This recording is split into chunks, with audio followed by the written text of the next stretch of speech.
আসসালামু আলাইকুম গাইস, আজকে আবারও চলে এলাম প্রতিদিনের মতন নতুন একটি রেসিপি নিয়ে। আজকের রেসিপিটা হলো মেহেজবানি গরুর মাংস। তো মেহেজবানি গরুর মাংস রান্নার জন্য কি কি লাগবে আগে আমি বলে দিচ্ছি। এখানে আমি 1.5 কেজি গরুর মাংস নিয়েছি, কলিজা, হাড়, চর্বি, গোস্ত সব মিলিয়ে। আর এই যে আমি কুকারে রান্না করব, তাই এখানে 2টা লং, 3টা এলাচ, 4-5 টুকরো ও দারচিনি, 4-5 টুকরো তেজপাতা, আর এই যে আদা পেস্ট, রসুন পেস্ট, পেঁয়াজ পেস্ট, আরও বাকি অনেক মশলাই রয়েছে। আর মেহেজবানি মাংস রান্নার জন্য একটি স্পেশাল মশলা, এটা আপনারা প্যাকেটও পাবেন। এটা আমি বাড়িতে অনেক মশলা দিয়ে ব্লেন্ড করে বানিয়ে নিয়েছি। তো আগে থেকে ধুয়ে রাখা মাংসগুলো ঢেলে দিচ্ছি আমি কুকারের পাতিলে। দিয়ে দিচ্ছি রসুনের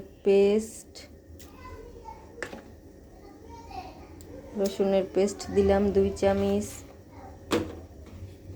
দিয়ে দিচ্ছি পেঁয়াজের পেস্ট দিলাম।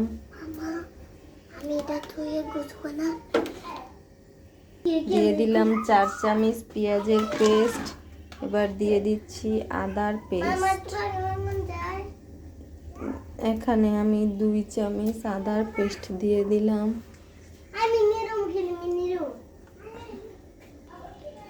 এবার দিয়ে দিচ্ছি গুঁড়া মরিচের গুঁড়ো 2 চামচ। আপনারা ঝাল বাড়িয়ে কমিয়ে দিতে পারেন, আমি একটু ঝাল করেই রান্না করব। মেহেজবানি মাংস মানে ঝাল।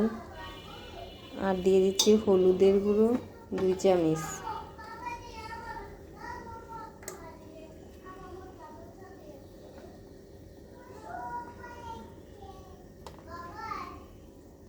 এবার দিয়ে দিব স্বাদ মতো লবণ। লবণটা এখানে আমি 1 চামচ দিচ্ছি, পরে আবার আমি দেখে দিব। এবার আমি সব মশলা হাতে মাখিয়ে নেব। প্রতিটা মাংসই হাতে মাখা করে রান্না করলে রান্নার স্বাদ দ্বিগুণ বেড়ে যায়।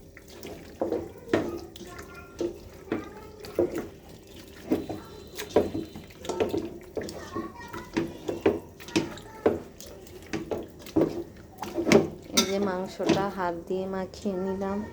এবার দিয়ে দিব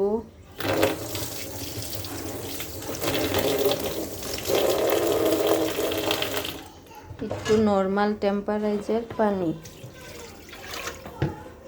এখানে অল্প একটু পানি দিলাম কষানোর জন্য। এবার দিয়ে দিচ্ছি সয়াবিন তেল। আমি আমার পরিমাণ মতো তেলটা দিলাম, আপনারা কম বেশি বাড়িয়ে দিতে পারেন। এবার আমি হাঁড়িটা কুকারের মধ্যে বসিয়ে দিয়েছি। এবার লাইনটা কুকারের অন করে দিয়েছি। অপেক্ষা করব যে ভাপ আসা পর্যন্ত। দেখা যাচ্ছে মাংসে মনে হয় ভাপ উঠে গেছে, দেখি কি অবস্থা। হ্যাঁ, উঠে গেছে। দেখুন, রান্না না হতেই কালার বের হয়ে যাচ্ছে আর গন্ধটাও খুব সুন্দর হচ্ছে। আবারও ঢাকনা দিয়ে ঢেকে দিলাম।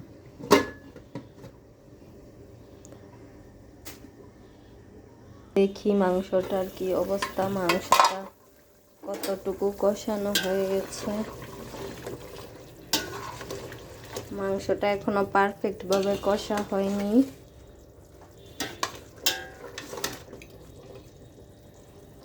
গরুর মাংস পারফেক্টভাবে কষানো হলে মাংসটা ভালো মতো সিদ্ধ হয়। দেখুন, কালারটা যত কষছে তত সুন্দর দেখা যাচ্ছে। এবার আবারও ঢাকনা দিয়ে ঢেকে দিলাম, ভালো মতো কষা পর্যন্ত অপেক্ষা করলাম। এই যে দেখুন, মাংসটা ভালোভাবে কষানো হয়ে গেছে।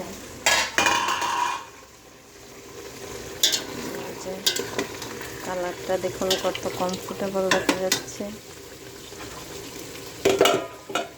এবার দিয়ে দিব একবারে পরিমাণ মতো পানি।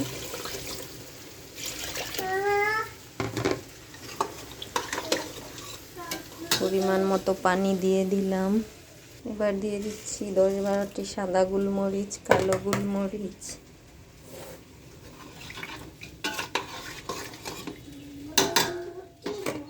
এবার আবারও ঢাকনা দিয়ে ঢেকে দেব। অপেক্ষা করব ভাপ ওঠা পর্যন্ত। দেখি পানি দেওয়ার পর মাংসটার কি অবস্থা।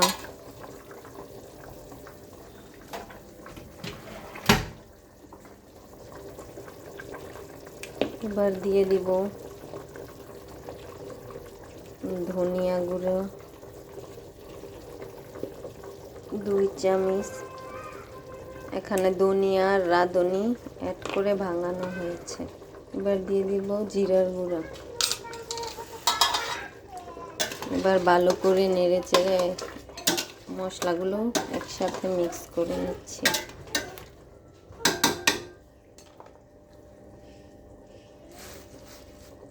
আবারও ঢাকনা দিয়ে ঢেকে দিলাম।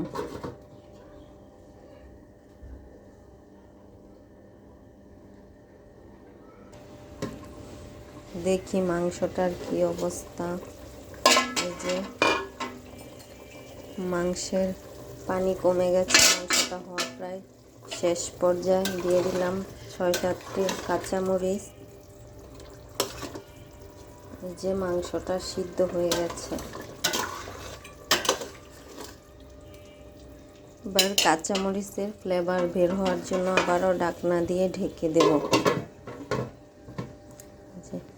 ঢাকনা দিয়ে ঢেকে দিলাম। এবার অপেক্ষা করব কাঁচামরিচের ফ্লেভার আসার জন্য।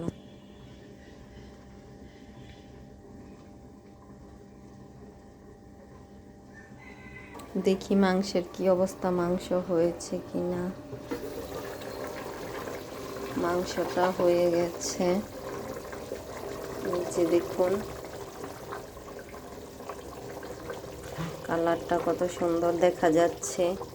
তো আপনারা যদি এরকম মাংস রান্না করতে চান তাহলে আমার রেসিপিটা ফলো করেন, তাহলে দেখবেন আপনারাও এরকম মজাদার গরুর মাংস রান্না করতে পারবেন। এই মাংসটা রান্না করলে বাসার সবাই পছন্দ করবে খেতে।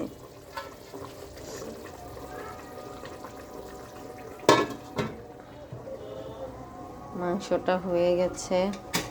এবার আমি কুকারের লাইনটা অফ করে দিয়েছি। এখন এখানে 15 মিনিট মাংসটা রাখবো। 15 মিনিট রাখলে মাংসের স্বাদটা একটু বেড়ে যায়। আর আপনারা আমার এই রান্নার রেসিপি নতুন পেতে চাইলে আমার চ্যানেলটি সাবস্ক্রাইব করুন এবং আমাকে ফলো করুন।